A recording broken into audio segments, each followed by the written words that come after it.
Une histoire qui va vous glacer le sang. Bonjour et bienvenue sur ma chaîne. Je suis ravie de vous retrouver pour une nouvelle histoire incroyable mais vraie, qui va vous faire réfléchir sur l'amour, l'argent et la confiance. Imaginez-vous à la place de Maëlys. Après 15 ans de mariage heureux, vous gagnez 4,7 millions d'euros à l'euro-million avec votre mari. Le rêve absolu, n'est-ce pas? Mais ce qui devrait être le plus beau jour de votre vie, va se transformer en un cauchemar éveillé. Car derrière ce sourire charmeur de Marc, son mari architecte, se cache un plan machiavélique orchestré avec son frère banquier chez Goldman Sachs, et le propre père de Maëlys, notaire respecté de Paris. Leur objectif? La déposséder entièrement de sa part du gain, en la traitant comme une gentille fille naïve incapable de comprendre les vrais enjeux financiers. Mais Maëlys n'est pas celle qu'il croit. Cette kinésithérapeute courageuse va mener une bataille judiciaire impitoyable pour défendre ses droits, quitte à perdre sa famille, ses amis et tout ce qu'elle croyait savoir sur l'homme qu'elle aimait. Une histoire de manipulation psychologique, de trahison familiale et de courage féminin qui nous rappelle une vérité essentielle. Certains masques ne tombent qu'à l'épreuve de l'argent. Alors installez-vous confortablement, car cette histoire va vous tenir en haleine jusqu'au bout. Et surtout, dites-moi en commentaire. Qu'auriez-vous fait à la place de Maëlys? Commençons par ce matin fatidique de novembre. Quand tout a basculé, je me réveille à 5h30 du matin, pas par choix, mais à cause des éclats de voix qui montent du salon. Marc n'est plus dans le lit, ses draps sont froids, il y a longtemps qu'il s'est levé. J'entends sa voix, celle de son frère Erwan, et celle de mon propre père. À cette heure-là, un mercredi matin, dans notre maison de Levallois-Perret que nous avons mis 15 ans à rembourser. Erwan explique qu'il faut agir vite, que je ne comprends rien aux investissements internationaux, que je pense encore qu'on met l'argent sur un livret A. Ce banquier d'affaires chez Goldman Sachs a toujours regardé de haut ma carrière de kinésithérapeute. Pour lui, je ne suis qu'une petite soignante qui gagne 4 500 € par mois, pas une vraie professionnelle. Il détaille leur plan. Le trust offshore aux îles Caïmans est déjà en place depuis hier soir. Avec la procuration générale que j'ai signée l'année dernière, ils peuvent transférer les fonds avant que je me rende compte de quoi que ce soit. L'argent sera techniquement investi dans une start-up technologique à Singapour. Mon père. Mon propre père, maître Yann Kermarek, notaire respecté du 8e arrondissement, membre du Rotary Club, pilier de la bourgeoisie parisienne, en train de planifier ma spoliation comme une opération militaire. Je me lève doucement, pieds nus sur le parquet froid, m'approche de la porte entrebâillée de notre chambre. Ma main tremble sur la poignée. Marc répond d'une voix que je ne reconnais pas, froide, calculatrice. Il explique que je fais confiance aveuglément, qu'en 15 ans de mariage, je n'ai jamais vérifié un seul relevé bancaire. Que je signe tout ce qu'il me met sous le nez. Une gentille fille, mais naïve, qui croit encore aux contes de fées. 15 ans de mariage. 15 ans où j'ai pensé que nous étions partenaires, égaux, complices. Et hier, nous avons reçu la notification qui a changé nos vies, 4,7 millions d'euros. L'euro-million. Le ticket que nous achetions religieusement chaque vendredi depuis 8 ans, après le travail, en rentrant faire les courses. Nos numéros porte-bonheur, nos dates d'anniversaire, le jour de notre rencontre dans cette discothèque étudiante, la naissance de notre fils Loïc, le 14 juillet. Il décrit la start-up technologique Cryptovision à Singapour qui existe déjà sur le papier depuis 3 semaines. Bilan financier bidon, équipe de direction fictive, locaux virtuels. Je signerai la procuration d'investissement ce matin, pensant que c'est pour diversifier notre portefeuille patrimonial. Je lui fais tellement confiance que je ne lirai même pas le contrat. En réalité, l'argent disparaîtra dans les paradis fiscaux en 48 heures. Mon sang se glace. Mes jambes tremblent. Je m'appuie contre le mur pour ne pas tomber, ils ont tout planifié. Tout. Depuis des semaines, peut-être des mois. Je prends mon téléphone sur ma table de nuit, essaie d'accéder à l'application bancaire de notre compte joint. Mot de passe incorrect. Je réessaie avec notre code habituel, la date de naissance de Loïc. Mot de passe incorrect. Je tente notre date de mariage, compte temporairement suspendu. Veuillez contacter votre agence. Les voix s'arrêtent soudainement dans le salon, un silence de mort. Des chuchotements. Des pas dans l'escalier. Je me précipite dans la salle de bain, ferme la porte à clé, fais couler l'eau du robinet pour couvrir ma respiration haletante. Mon cœur bat si fort que j'ai peur qu'on l'entende. Marc entre dans la chambre avec la discrétion d'un chat. Je l'entends ouvrir l'armoire, prendre des vêtements. Il me demande si je suis déjà debout. Je sors de la salle de bain, serviette autour de la tête, feignant la normalité. Mes mains tremblent, j'espère qu'il ne le remarque pas. Je lui dis avoir entendu des voix. Il m'explique qu'Erwan et mon père n'arrivaient pas à dormir, trop excités par les nouvelles. Qu'ils planifiaient quelques investissements intelligents pour faire fructifier notre chance. Quelques investissements. Notre chance. Les mots sonnent faux dans sa bouche, sans moi. Pour un gain que j'ai autant contribué à obtenir que lui. Quand je lui demande pourquoi je n'arrive plus à me connecter au compte bancaire, son sourire vacille une milliseconde. Juste une milliseconde, mais je l'ai vu. Il invoque la sécurité renforcée, avec tant d'argent qui va arriver. Erwan a fortement conseillé de changer tous les mots de passe, d'activer l'authentification à double facteur, toutes ces protections modernes que je ne connais pas. Il me donnera les nouveaux codes ce soir, après le travail. Ce soir. Toujours ce soir. Toujours plus tard.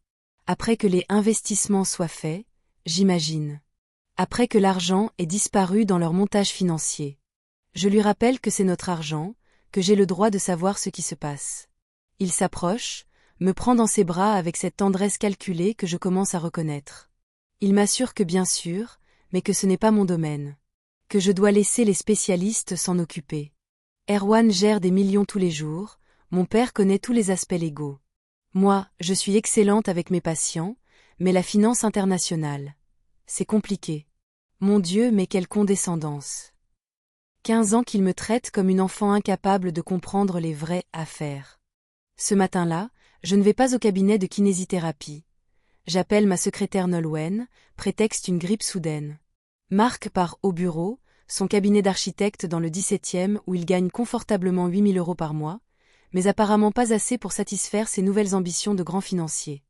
Il me souhaite un bon repos et me répète de ne m'inquiéter de rien, qu'il gère tout. Un baiser sur le front, celui qu'on donne à un enfant malade. Dès que sa voiture disparaît au bout de la rue, je commence ma propre enquête. Je fouille méthodiquement la maison, pièce par pièce. Dans son bureau, cette pièce qui m'était interdite, parce que, trop encombrée de dossiers professionnels, je trouve des documents que je n'avais jamais vus.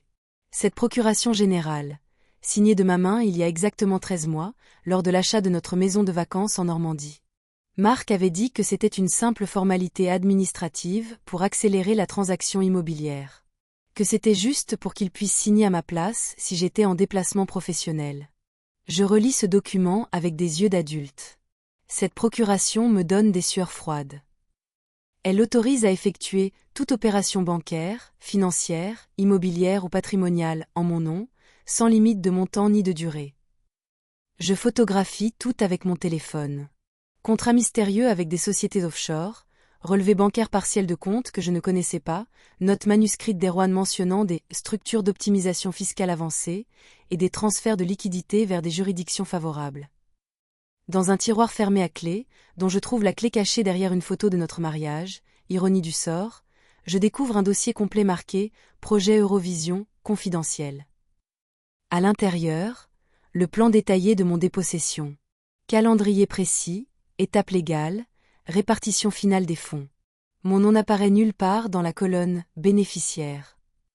L'après-midi, je me rends discrètement chez maître Rosen Le Gall, l'avocate qui avait géré le divorce compliqué de ma sœur il y a 3 ans, cabinet prestigieux avenue Marceau, femme de 50 ans au regard d'acier, réputation d'inflexibilité face aux hommes qui tentent de spolier leurs épouses. Sa secrétaire me fait patienter dans un salon feutré. Livres de droit, gravures anciennes, atmosphère de respectabilité bourgeoise. J'observe les autres clients, des femmes comme moi, pour la plupart, l'air déterminé mais anxieux. Elle me demande de tout lui raconter, sans omettre aucun détail. Je déverse 15 ans de vie commune. Les petites humiliations quotidiennes déguisées en protection masculine. La procuration signée aveuglément par amour et confiance. Le ticket de loterie acheté systématiquement avec nos ressources communes, nos économies de couple. Les numéros choisis ensemble, nos rituels du vendredi soir. Les petites victoires précédentes, 50 € par-ci, 200 € par-là, célébrées à 2 dans notre cuisine. Je lui explique ma découverte de ce matin. Mon mari planifie de faire disparaître notre gain avec la complicité de son frère banquier et de mon propre père notaire. Ils ont créé une société fictive, préparer des documents légaux, organiser ma spoliation comme une opération militaire. Maître Legal prend des notes méticuleusement, sans jamais lever les yeux. Quand je termine, elle pose son stylo et me regarde directement. Elle m'explique que ma situation n'est pas désespérée, mais qu'elle est extrêmement urgente. Cette procuration est effectivement dangereuse, mais elle n'annule pas mes droits fondamentaux sur un bien commun acquis pendant le mariage sous le régime légal de la communauté. Son plan d'action est précis. D'abord, bloquer immédiatement tous les comptes et avoir concerné par une procédure d'urgence.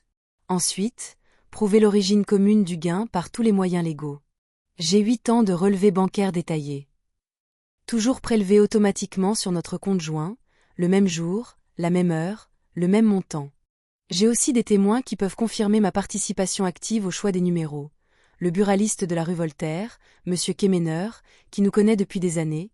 Nos amis Gaël et Brieux qui nous accompagnent souvent. Ma collègue Anaïs qui nous a vus célébrer les petits gains au bureau. Mes parents, enfin, ma mère qui n'est pas dans le complot. Elle sourit pour la première fois depuis le début de l'entretien. Elle me promet que nous allons nous battre. Et que nous allons gagner. Mais je dois me préparer, ça va être brutal. Mon mari et sa famille ne me feront aucun cadeau. Le soir même, je rentre comme si de rien n'était. Marc m'accueille avec un sourire charmeur et une bouteille de champagne cristal à 300 €. Il veut célébrer le début de notre nouvelle vie. Notre nouvelle vie. Celle où je serai dépossédée de tout, remerciée pour service rendu. Je lui demande à voir le ticket gagnant, le toucher, le prendre en photo pour nos souvenirs. Il m'explique qu'il est en parfaite sécurité dans le coffre-fort d'Erwan à la banque. Plus prudent, avec tous les voleurs qui rôdent autour des gagnants. Quand j'insiste pour les nouveaux codes bancaires qu'il m'avait promis, il répond que ce sera demain matin. Erwan finalise encore les derniers paramètres de sécurité avec les informaticiens de la banque. Ces systèmes modernes, c'est très technique. Toujours demain. Toujours plus tard. Toujours sans moi. Toujours une excuse technique que mon petit cerveau de femme ne pourrait comprendre. Je mentionne alors que j'ai appelé Maître Legal aujourd'hui. Son verre de champagne s'immobilise à mi-chemin de ses lèvres. Il me regarde avec une expression que je ne lui connaissais pas. Il me demande pourquoi j'ai fait ça. J'explique que c'est pour mettre mes affaires personnelles en ordre. Avec tant d'argent qui arrive, je veux m'assurer que tout soit parfaitement légal, que nos droits soient bien protégés. Mensonge par omission, mais techniquement vrai. Il m'assure que je n'ai absolument pas besoin d'avocat personnel. Qu'il a tout parfaitement sous contrôle avec les meilleurs spécialistes de Paris. Il me demande si je lui fais confiance. Je réponds que bien sûr, mais que c'est notre argent, pas son argent. Que j'ai le droit de comprendre et de participer aux décisions. Son masque tombe. Une seconde. Juste une seconde. Mais je vois passer dans ses yeux quelque chose de froid, de calculateur, de méprisant. Cette nuit-là, je dors sur le canapé du salon, officiellement parce que Marc ronfle à cause du champagne. En réalité, parce que je ne supporte plus de partager un lit avec un menteur, un voleur, un homme qui me méprise depuis des années sans que je m'en aperçoive. Le lendemain matin, Maître Legal agit avec l'efficacité redoutable qui fait sa réputation. À 8h30 précise, une procédure d'urgence est déposée au tribunal. À 9h15, tous nos comptes bancaires sont gelés dans l'attente d'une décision judiciaire. À 9h45, une notification officielle est envoyée à Erwan à la banque Goldman Sachs. Marc l'apprend par un appel paniqué de son frère, à 10h05, pendant qu'il prend tranquillement son café en lisant Le Figaro. Il explose littéralement. Il hurle, me demande ce que j'ai fait. Je réponds calmement que j'ai protégé mes droits légitimes. Il vocifère que j'ai coulé 15 ans de confiance mutuelle. Que j'ai détruit notre famille. Je lui rétorque que la confiance, c'est planifier de voler notre gain avec son frère pendant que je dors, organiser ma spoliation avec mon propre père. Il devient livide. Pris la main dans le sac, comme un enfant surpris en train de mentir. Il bégaie, me demande si je les espionnais, si j'écoutais aux portes. Je lui rappelle que j'habitais dans ma propre maison. Qu'il conspire à 5h30 du matin, qu'il ne chuchote pas assez fort pour ne pas réveiller la gentille fille naïve que je suis censée être. Il reste silencieux un long moment, puis reprend d'une voix plus calme, plus dangereuse. Il me dit que je ne me rends pas compte de ce que je viens de faire. Que j'ai saboté une stratégie financière parfaitement légale qui nous aurait rapporté des millions supplémentaires. Que maintenant, nous allons perdre la moitié de tout en impôts et frais d'avocat. Je lui demande depuis quand il y a un « nous » dans ses plans financiers. Erwan débarque 1 heure plus tard, en costume 3 pièces, furieux mais tentant de garder son self-control de banquier. Mon père arrive dans l'après-midi, penaud, évitant mon regard. Pour la première fois en 15 ans, je vois mon mari, son frère et mon propre père réunis dans le même salon, contre moi. Mon père utilise sa voix solennelle de notaire, habitué à impressionner les clients. Il m'explique que je ne comprends pas la complexité juridique et fiscale des enjeux. Qu'il y a des subtilités que seuls les spécialistes maîtrisent. Je lui réponds que je comprends parfaitement qu'on voulait me voler. Que les subtilités juridiques, c'est juste pour habiller le vol en stratégie patrimoniale. Il insiste que c'est de l'optimisation fiscale parfaitement légale.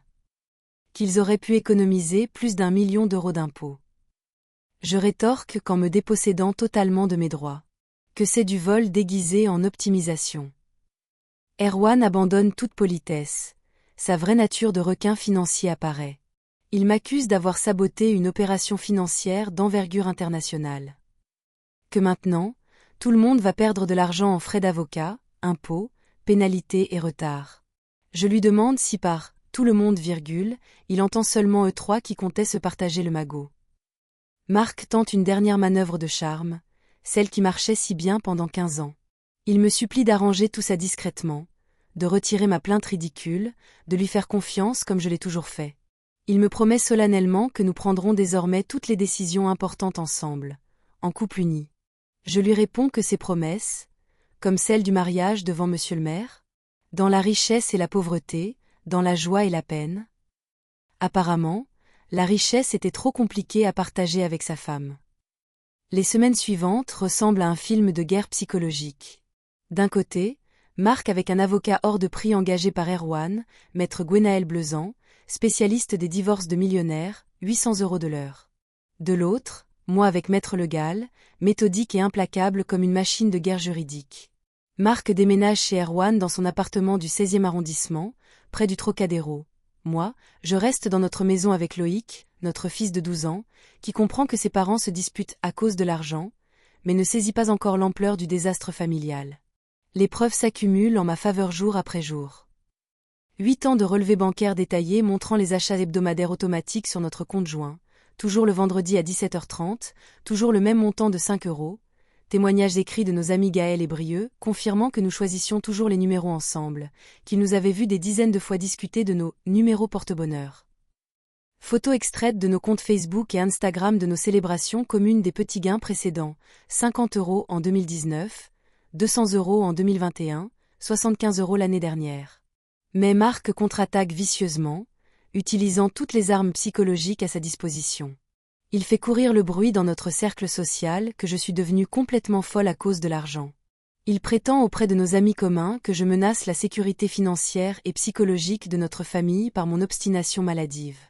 Il utilise sa popularité naturelle. Marc est charmant, drôle, séduisant, tout le monde l'aime dans notre entourage, pour dresser progressivement nos connaissances communes contre moi. Pire encore, il instrumentalisait froidement Loïc. Un soir, mon fils rentre de son week-end chez son père avec des questions d'adulte qui me brisent le cœur. Il me demande pourquoi je veux ruiner papa et oncle Erwan. Marc lui a dit que les avocats méchants vont prendre tout l'argent avec leurs frais énormes, qu'à la fin nous allons tous devenir pauvres et qu'il faudra vendre la maison. Manipulation d'enfants. Chantage affectif. La ligne rouge absolue est franchie. Marc lui a aussi dit que si je continue à être méchante avec lui, il sera peut-être obligé de partir vivre très loin, et que Loïc ne pourra plus le voir souvent. Les larmes me viennent aux yeux. Comment peut-on utiliser son propre enfant comme arme psychologique? J'appelle immédiatement maître Legal. Elle m'explique qu'il utilise mon fils comme instrument de chantage affectif, que c'est parfaitement ignoble, mais malheureusement très courant dans ce genre d'affaires patrimoniales. Que les hommes habitués à dominer utilisent tous les leviers psychologiques disponibles. Elle me conseille de continuer à être la mère aimante et protectrice que j'ai toujours été, d'expliquer à Loïc la vérité de manière adaptée à son âge. Qu'il finira par comprendre qui dit la vérité et qui manipule. Que les enfants sentent ces choses-là. 3 mois après le début de la bataille juridique, je découvre la véritable étendue de la trahison familiale et sociale. Mon père ne m'appelle plus depuis 6 semaines. Ma mère, Complètement influencée par lui et terrorisée à l'idée de contrarier mon père, reste évasive et froide lors de nos conversations téléphoniques dominicales. Elle me répète que je ne peux pas comprendre les subtilités du droit patrimonial, que mon père et Marc veulent juste me protéger. Je lui demande s'ils me protègent en me volant. Elle me reproche d'être vulgaire, que ce sont des stratégies d'optimisation légale. Un soir de novembre, ma sœur Enora vient à la maison. Je pense naïvement qu'elle vient me soutenir, m'apporter l'affection familiale dont j'ai tant besoin. Erreur tragique. Elle me supplie d'arrêter cette folie destructrice. Elle m'explique que Marc a perdu 10 kilos en 2 mois. Qu'il fait une dépression nerveuse. Que Erwan dit qu'il pourrait perdre son poste à cause du stress et de la mauvaise publicité. Que papa ne dort plus, qu'il a peur pour sa réputation professionnelle. Je lui demande qui se soucie de ma dépression à moi. J'ai perdu mon mari, ma famille, la plupart de mes amis, ma tranquillité d'esprit. Elle me rétorque que ce n'est pas la même chose du tout. Je lui demande pourquoi. Parce que je suis une femme. Parce que je suis supposée tout accepter en silence. Parce que mon rôle est de subir et de fermer ma gueule. Elle m'accuse d'être en train de détruire méthodiquement une famille entière pour de l'argent. Je lui rappelle que c'est Marc qui détruit notre famille en essayant de me voler avec la complicité de mon propre père. Elle part en claquant la porte, me laissant seule avec Loïc qui a assisté à toute la scène depuis l'escalier. Il me regarde avec ses grands yeux d'enfant qui comprend que le monde des adultes est beaucoup plus compliqué et cruel qu'il imaginait. Il me demande si tante Enora a raison. Je lui explique que non, que tante Enora pense que les femmes doivent toujours céder devant les hommes. Mais que moi, je lui apprends qu'il faut se battre pour la justice, même quand c'est difficile. Marc et Erwan, aveuglés par leur arrogance et leur sentiment de supériorité intellectuelle, commettent exactement l'erreur psychologique que Maître Le Gall attendait avec la patience d'une araignée. Impatients, convaincus de leur victoire finale, sûrs de pouvoir m'intimider, ils tentent un coup de bluff grossier qui va se retourner contre eux. Marc revient à la maison un mardi soir de décembre, avec une proposition dactylographiée sur papier à en-tête du cabinet d'avocats. Ils me présentent leur dernière offre, définitive et non négociable. Je prends 1,5 million d'euros, cash, net d'impôts et de frais. Je signe une renonciation irrévocable au reste. Tout le monde s'en sort gagnant. L'affaire se termine, nous préservons les apparences. 1,5 million sur 4,7. Moins d'un tiers. Les miettes du festin. Ils me menacent, le procès peut durer des années. Les frais d'avocat vont exploser, Maître Bleuzan coûte 800 € de l'heure, et ils ont les moyens de tenir. À la fin, je pourrais très bien finir avec beaucoup moins que ça, voire rien du tout si le juge considère que j'ai agi de mauvaise foi. Je lui réponds que je pourrais aussi finir avec justice et respect. Il me lance amèrement que j'appelle sa justice. Détruire 15 ans de mariage heureux et une famille unie pour de l'argent. Je rétorque que j'appelle sa justice de refuser de me faire déposséder par l'homme que j'ai aimé et en qui j'avais une confiance aveugle. Il repart furieux, claquant la porte si fort que les voisins allument leur lumière. Mais son « ultimatum » est en réalité un cadeau inespéré pour notre dossier juridique. Maître Le Gall sourit en lisant la proposition écrite. Elle m'explique qu'il vient d'admettre publiquement et par écrit que j'ai droit à une part très significative du gain. Sinon, pourquoi proposer 1,5 million d'euros? Cette offre constitue une reconnaissance implicite de mes droits. Plus grave encore pour leur stratégie.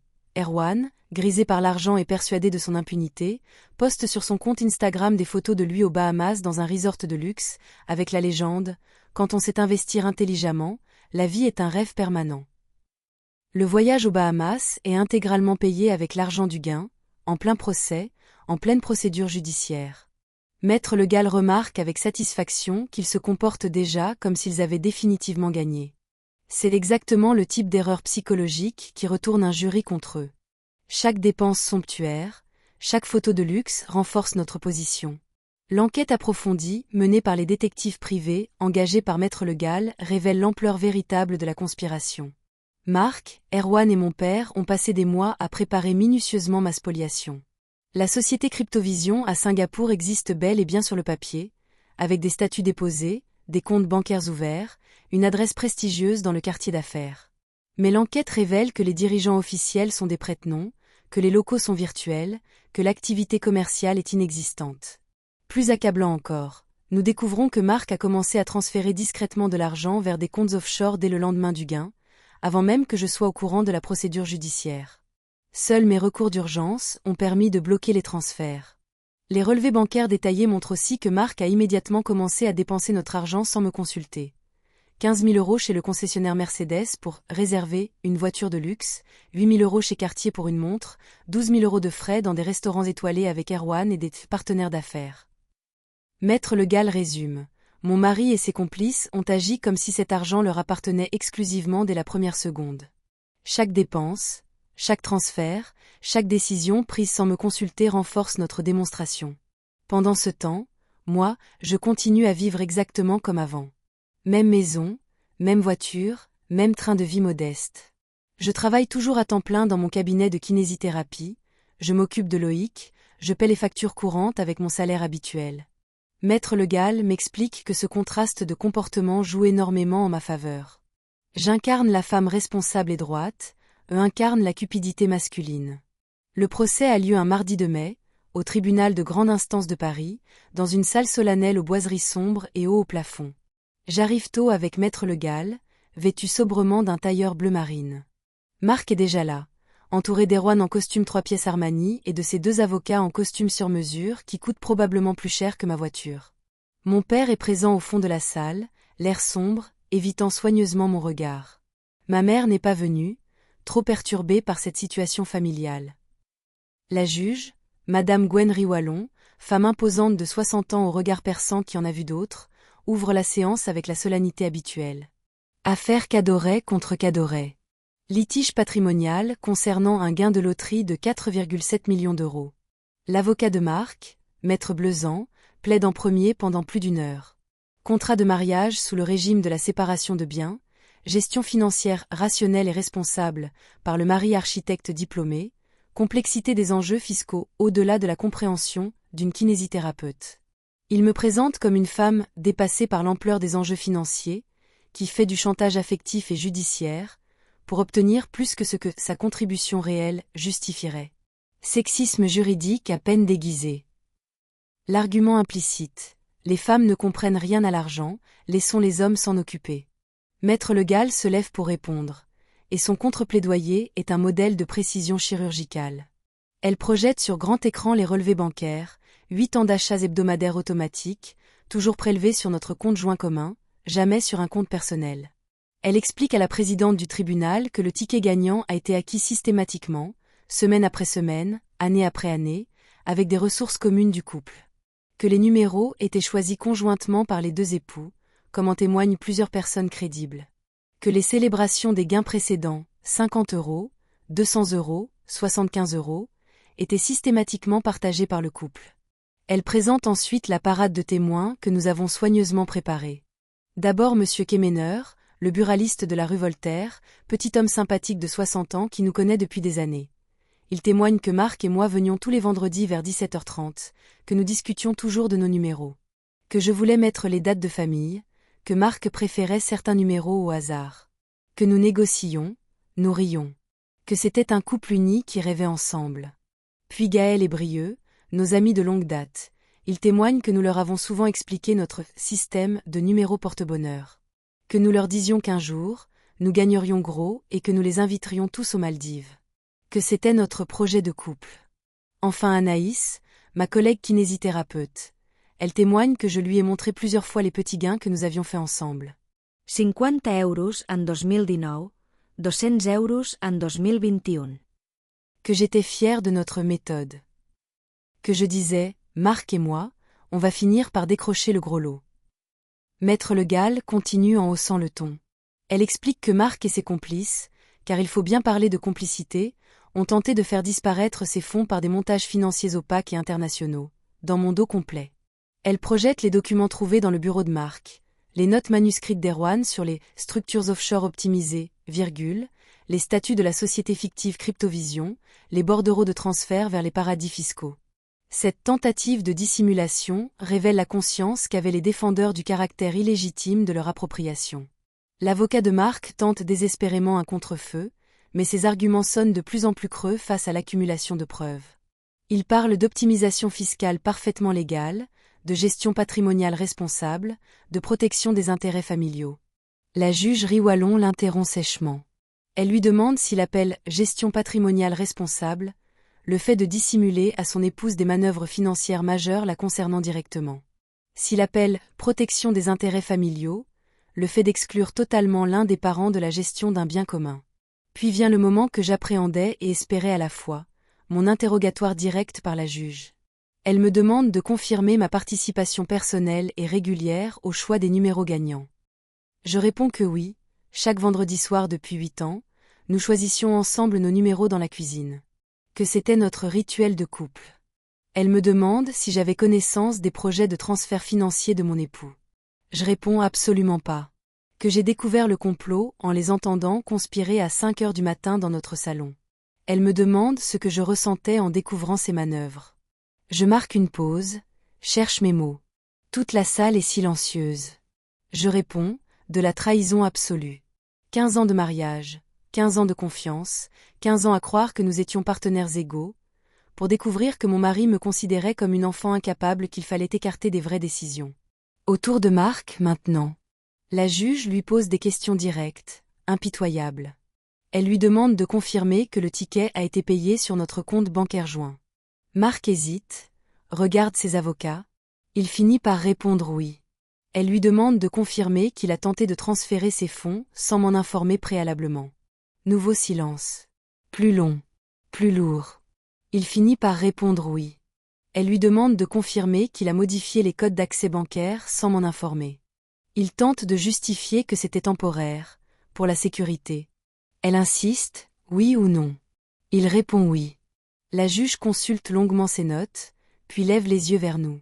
Elle annonce que vu les éléments présentés, origine incontestablement commune des fonds, participation conjointe au processus d'achat et de choix, tentative de dissimulation caractérisée, ce tribunal reconnaît le gain de loterie comme bien commun du couple marié sous le régime légal de la communauté. Silence absolu dans la salle. Mon cœur bat si fort que j'ai peur qu'on l'entende. Elle déclare que la somme de 4,7 millions d'euros sera partagée par moitié équitable, après déduction des frais de justice.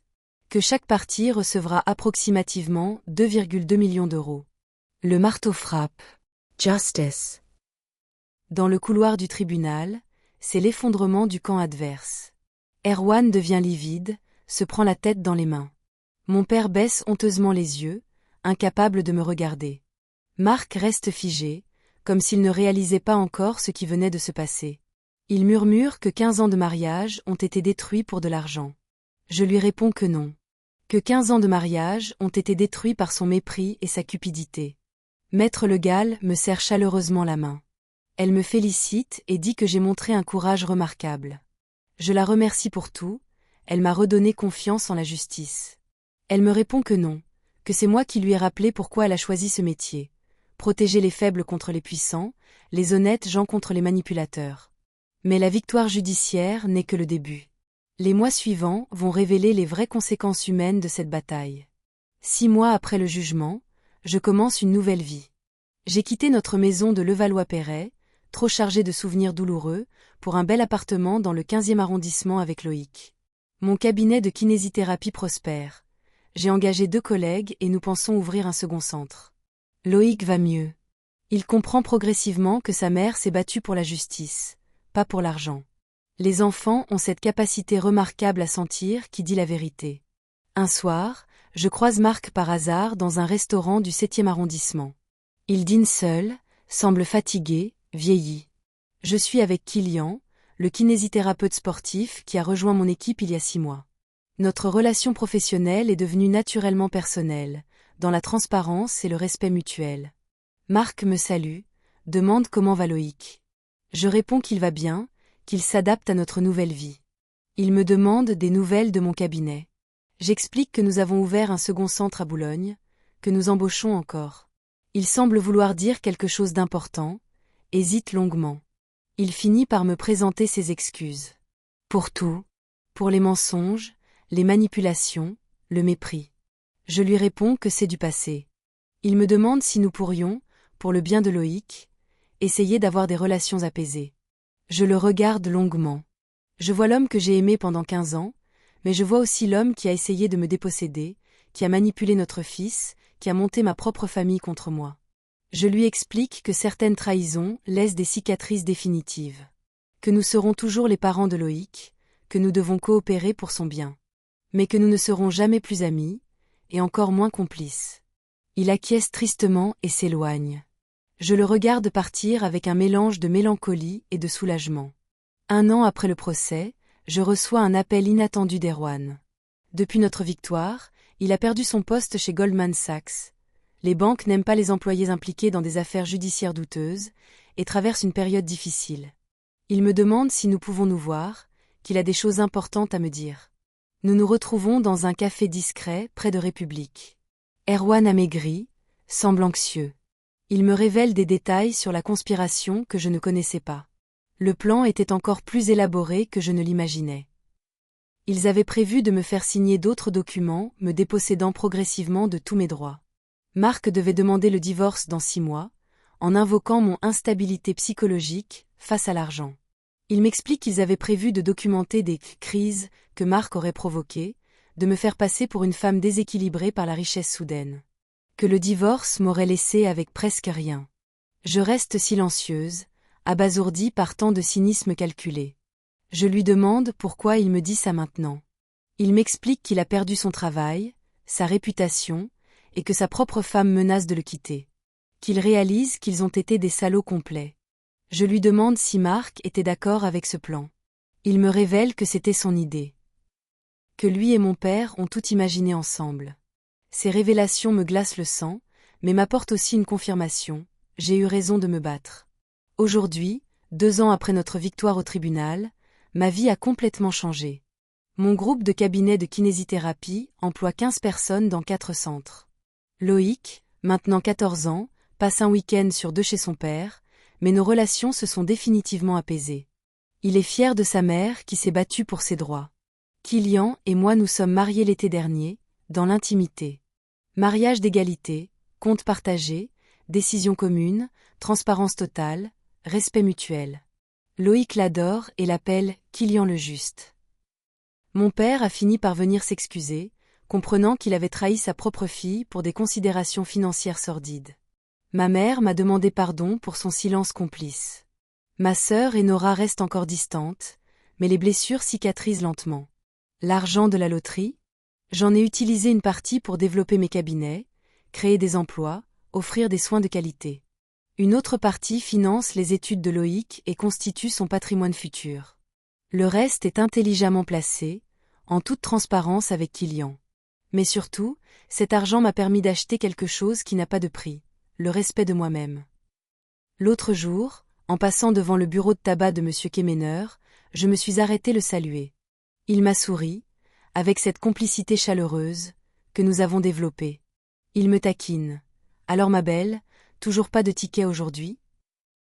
Mes chers abonnés, cette histoire nous enseigne une vérité essentielle. Votre dignité n'a pas de prix. L'argent n'a pas changé Marc, il a simplement révélé qui il était vraiment. Pendant 15 ans, il considérait déjà sa femme comme inférieure, incapable de comprendre les vraies affaires. Maëlys nous prouve qu'une femme ordinaire peut devenir extraordinaire quand elle refuse l'humiliation. Elle a choisi la solitude temporaire plutôt que le mépris permanent. Et la vraie leçon là-dedans? Il vaut mieux perdre de l'argent que de perdre le respect de soi-même. Il vaut mieux être seul et libre qu'en couple et méprisé. Aujourd'hui, Maëlys dirige plusieurs entreprises et a reconstruit sa vie sur des bases saines. Elle peut regarder son fils dans les yeux en sachant qu'elle lui a transmis la bonne valeur. On ne négocie jamais sa dignité. Et vous, acceptez-vous parfois moins de respect que vous ne le méritez? Dites-le moi en commentaire, et n'oubliez pas, vous valez mieux que les miettes qu'on veut bien vous laisser. Merci de nous avoir écoutés. Et nous vous donnons rendez-vous dès demain pour un nouveau récit. Si vous avez aimé, n'oubliez pas de nous donner un pouce en l'air. Et un abonnement à notre chaîne serait très apprécié pour nous permettre de continuer dans cette voie et vous offrir toujours de plus belles histoires. À très bientôt.